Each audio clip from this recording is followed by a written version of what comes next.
등차 등비 초스피드 암기 비법 지금 시작. 평가원 등차의 합차 누적합에 관한 문제. 첫 번째, 간단한 항은 일단 대입해서 조건 처리하고, 두 번째, 홀수항끼리는 등차 수열이고 등차 수열의 합조건은 등차 중항 조건이므로 다섯 번째 항이 0이라는 조건으로 처리할 수 있고, 세 번째, 물어본 값은 짝, 홀 분리하여 홀수항은 등차 중항 조건으로 0, 짝수항은 등차 합 조건으로 마이너스 10d. 따라서 답은 마이너스 20인 걸 암산으로도 알 수 있지. 암기 근거는 첫 번째, 짝홀 인덱스가 나오면 분리 분석은 기본 상식이고, 두 번째, 등차 수열의 동일 형태 합착골 또한 등차 수열이 된다는 사실을 기억해야 하고, 이를 통해 홀수 인덱스 수열은 공차가 d, 짝수 인덱스 수열은 공차가 마이너스 d 라는 성질을 기억해야 함. 정리하면 일단 대입하여 공차 1을 얻고, 등차 중항 조건으로 다섯 번째 항이 0이라는 사실로부터 물어본 건 홀수 인덱스의 5개 합이 0, 짝수 인덱스의 4개 합이 마이너스 20인 풀이 논리를 외워두면 변형 문제에서도 아주 빠르게 대응할 수 있음. 교육청 등비수열 곱과 비에 관한 문제야. 첫 번째, 가조건은 다섯 번째 항이 5라는 조건과 같고, 두 번째, 공비제곱의 역수합과 같은 조건이므로 공비제곱이 2분의 3임을 알 수 있고, 물어본 것은 가조건의 공비 4개 곱한 값이므로 답은 4분의 45임을 알 수 있지. 암기 근거는 첫 번째, 세수가 등비수열이면 세수의 곱은 중앙의 세제곱과 같고, 두 번째, 등비수열의 차이비는 공비의 개수와 같고, 마지막으로 등비수열의 칸수와 관계를 알면 일반항 없이 계산 가능하지. 정리하면 일단 다섯 번째 항이 5이고 공비제곱의 역수합을 통해 공비제곱이 2분의 3임을 알 수 있고, 물어본 값은 다섯 번째 항에서 4칸 이율이므로 공비의 제곱을 곱하여 처리하는 논리를 익혀두면 변형 문제에서도 아주 빠르게 대응 가능함. 교육청 등차 합조건에 관한 문제.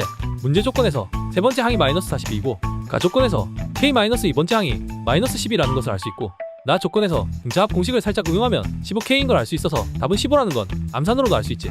암기의 근거는 첫 번째, 다음 예처럼 등차 수열의 한 간격이 일정하면 등차 수열이므로 중앙 조건 처리를 할 수 있고, 두 번째, 등차 수열의 합의 개념은 항수 곱하기 평균임을 이해하고 평균은 대칭합의 절반이라는 사실을 기억하면 복잡한 식 없이 계산이 가능하지.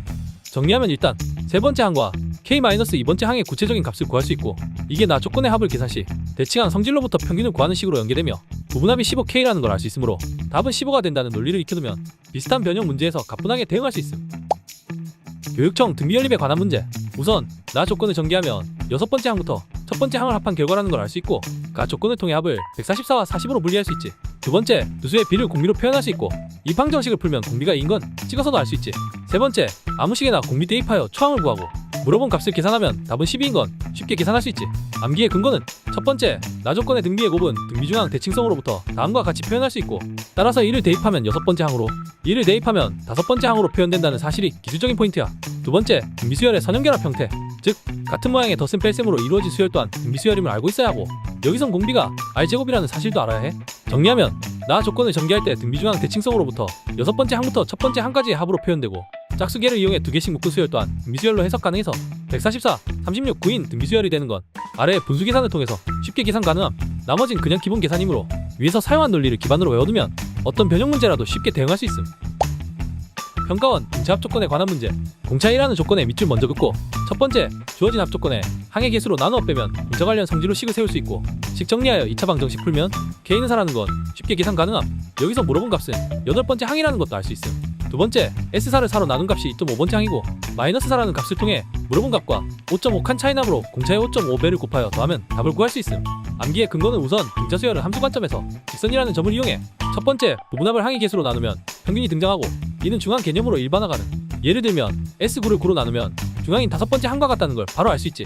두 번째, 등차 수열의 항 차이는 공차의 개수만큼이고, 간단한 예를 통해 이해해보면 일곱 번째 항에서 네 번째 항을 빼면 세 칸 차이이므로 공차의 3배라고 이해할 수 있음.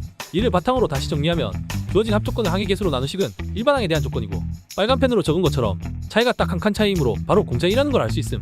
두 번째에서 S4를 4로 나누면 2.5번째 항과 물어본 여덟 번째 항 사이 차이가 5.5만큼이므로 그만큼의 공차를 곱해 더하면 답이 나오는 구조임. 이 구조를 통해 암기해두면 변형 문제에 어지간한 건 다 대응 가능. 교육청 대칭 등차 수열에 관한 중요 기출 문제. 일단 자연수 정수 조건에 밑줄 긋고, 첫째로 나 조건에 대칭성이 나왔으므로 대칭성 시그마를 도식화하여 표현할 수 있고, 가운데 첨점은 정수가 될 수 없는 이유는 가조건에 나와 있고, 따라서 가운데를 기준으로 대칭성을 갖고, 연두색 적은 값처럼 초항이 d분의 2이고 공차가 d, 항수가 k 개인 등차 합 두 개를 더한 값과 같음. 이를 계산하면 dk 제곱은 128이 나옴. 두 번째, 자연수 정수 조건에 부정방정식은 되는 경우 다 찾으면 되므로 k가 자연수가 되기 위한 d를 전부 찾아서 더하면 쉽게 답을 구할 수 있음. 암기의 근거는 우선 대칭성을 띠는 등차 수열의 두 종류를 이해해야 함. 아래 제시한 두 가지 예처럼 중간에 0을 거쳐가는 등차 수열과 0은 나오지 않지만 대칭성을 띠는 두 종류의 대칭 등차 수열이 존재함. 이 등차 수열의 대칭 기준으로 합은 도식화를 하면 좀 더 쉽게 암기 익숙해지면 그조차 없이 암산으로도 계산할 수 있음. 특히 정수 조건이 들어갈 땐 개수를 임의로 세팅해도 상관없음. 계산 중에 1부터 연속하는 홀수의 k개의 합은 k제곱인 공식은 당연히 알고 있어야 하며, 마지막 부정방정식은 풀이해서 말한 것처럼 그냥 대입해서 전부 찾으면 됨. 이를 바탕으로 정리해보면 이 문제는 그냥 대칭 등차 수열 문제인 걸 보자마자 알 수 있고 영인항이 없으니 D분의 2부터 퍼져나가는 형태이고 합을 물어봤으니 개수를 K라 세팅하고 바로 수식을 세워서 DK 제곱은 128을 얻고 부정방정식 풀면 끝나는 문제임. 위 조건을 만족한다면 그냥 암산도 가능한 문제니 익숙해질 때까지 반복하게. 수능 부분합의 시그마 최대 조건 문제. 우선 초항 공차 조건으로 이 수열이 대칭 등차 수열이라는 사실 파악을 할 수 있으면 매우 뛰어난 눈썰미임. 이를 도식화하면 13번째 항이 마지막 양수항이고 이후부터는 대칭이 발생. 즉 부분합의 최대는 13번째 항에서 나오고 나머지 부분합은 정확히 선대칭을 이룸. 따라서 m 플러스 2가 13이므로 m이 11일인 건 암산도 가능. 암기의 근거는 첫째로 대칭 등차 수열의 두 가지 형태를 완벽히 이해하고 기억해야 함. 초항과 공차로부터 파악할 수 있고 이를 바탕으로 아래 형태라는 걸 알 수 있음. 물론 대칭 등차 수열이 아닌 경우 그래프적 해석이나 주변 근사 비교를 통해 할 수 있으나 그럴 경우 변형 출제자가 에러 검정이 매우 빡세져서 보통 그렇게는 잘 안함. 당연히 양수항까지의 합이 부분합의 최대이므로 마지막 양수항은 13번째라는 걸 계산을 통해 알 수 있고 물어본 조건이 연속한 부분합 5개의 최대치이므로 가운데 항이 13번째라는 것을 알 수 있음. 정리하면 첫째, 대칭 등차 수열이었는가. 둘째, 마지막 양수항을 직접 계산 마무리로 최대 조건 찾아서 답내기라는 구조를 세워두면 됨. 어지간한 변형에 대해서도 암산 처리 가능. 교육청 부분합 그래프 해석 문제? 이건 뭐 유명한 거라 대부분 알 거라 생각함. 등차 부분합 조건 나오고 그것에 절대값 들어간 파생수열에서 부등식 등식에 관한 조건만 뭉탱이로 준다면 대부분 그래프 해석해서 푸는 게 수월함. 꼭지점 지나는 2차 함수 그래프를 그려 접어 올리고 문제 조건에 맞는 숫자들을 적은 다음 나머지 x절편이 40일인 걸 찾았고 물어본 건 감소하는 구간이므로 20일부터 40까지니 답은 60일임. 암기의 이론적 배경은 다음과 같음. 우선 부분합의 개형 4가지가 초항과 공차 보호 조건에서 발생하는 것을 이해하고 알고 있어야 함. 첫 번째, 둘 다 양수일 때 우상향. 두 번째, 초항만 음수일 때 아래로 볼록. 세 번째, 둘 다 음수일 때 우하향. 마지막으로 공차만 음수일 때 위로 볼록 또한 대칭성을 이용하면 나머지 교점도 찾을 수 있음.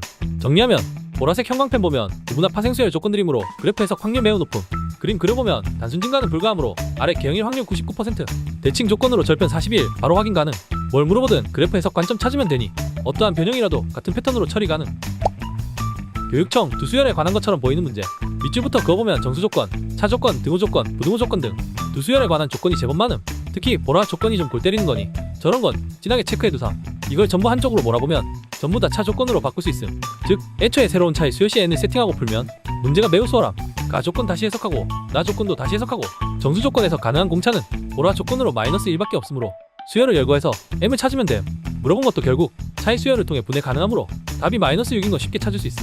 암기의 근거는 차의 형태든 합의 형태든 동일한 형태의 수열 조건이 반복하면 치환 해석을 한다는 개념을 잡아두고 정수 조건으로부터 공차의 후보는 한간 차인 5의 약수들 중 있다는 것을 기억하면 됨. 공차 후보는 2개지만 보라 조건으로 하나만 가능함. 정리하면 문제에서 동형 수열 조건이 등장하면 치환 해석을 해서 다시 열거하고 정수 조건과 정수 특수 보라 조건을 통해 항차의 약수 후보들 중 공차를 골라주면 됨. 나 조건에서 0이 안 나와도 어차피 항차이를 통해 공차 후보를 고를 수 있으니 출제자가 어떤 변형을 하든 치환 해석만 하면 쉽게 풀리는 모델임. 교육청 여러 제한 조건이 들어간 등차 수열 문제. 공차에도 5번째 항에도 수식 조건이 아닌 제한 조건이 걸려있음. 5번째 항을 기준으로 문제를 해결하는 것이 포인트. 우선 나 조건을 8로 나누어 4.5번째 항을 구하고 거기에 0.5D를 제한 조건을 통해 계산하면 공차를 쉽게 구할 수 있음. 마지막으로 물어본 값은 4.5번째에서 11.5칸 이후이므로 수월하게 답을 계산 가능함. 암기의 근거는 첫 번째, 등차 수열은 직선 구조이므로 부분합의 개수로 나누면 평균이 나오고 아래와 같이 항상 적용됨. 예를 들면 S8을 8로 나누면 중간이 4.5번째 항과 같음. 두 번째, 정수 조건 같은 제한 조건은 그냥 주변 관찰하면 쉽게 발견 가능. 정리하면 일반항 조건, 부분합 조건 2개 나오면 그냥 부분합 조건의 개수로 나눠서 일반항 조건으로 바꾸고 제한 조건에서 공차 구하고 물어본 값 구하기 위해 찾은 값과 떨어진 칸 수보고 계산하면 끝임. 변형 문제도 등차 수열이면 전부 같은 논리로 풀 수 있음. 교육청 자연수 조건의 등차 수열 문제. 우선 조건들의 밑줄 그어보고 첫 번째 등호 조건을 통해 항들을 구체적으로 적어보고 눈으로 파악 가능하게 표현 이후 인접한 항의 차로부터 공차 조건을 얻고 연계되는 BN에서도 공차 조건을 통해 공차가 짝수라는 사실 파악. 두 번째, 첫째 항이 자연수라는 조건을 이용해 공차를 찾고 마무리 계산하면 완료. 암기의 근거는 제한 조건 및 특정 항들에 대한 조건을 준 경우 무턱대고 수식 처리보단 열거하여 관계 비교 먼저 하고 두 번째, 자연수 조건을 해석하는 방법은 초항도 공차도 모두 자연수라는 점을 기억하고 세 번째, 특히 수식상에서 공차가 자연수임이 밝혀지면 초항만 자연수면 모든 항이 자연수가 된다는 성질을 이용해야 하므로 이 부분을 반드시 체크. 정리하면 우선 조건 처리하여 공차에 대한 조건을 얻고 초항에 대한 조건 정리로부터 공차를 찾고 마무리 계산하는 패턴임.